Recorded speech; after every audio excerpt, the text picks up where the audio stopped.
So we just weighed this bad boy, 5.72 kilos. No pedals, the cables are, I just couldn't wait any longer to put it up. So it's got a cage in it.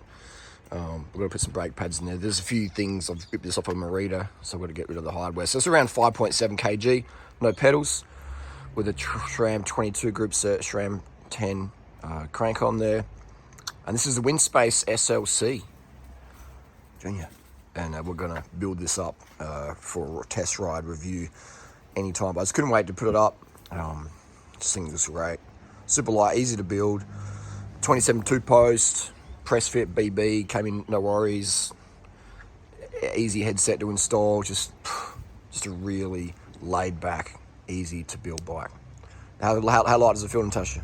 Extremely. I could hold it all day. Does it feel lighter than the SL7 S-Works we got? That's not even a question. Yeah, there you go. It's a lot lighter. But anyway, if I just give you a little update, this is the first build we're going to do. We'll put DR2 on it, we'll put E-Tap on it, we'll put SRAM 10 on it. We're just going to play around with this frame.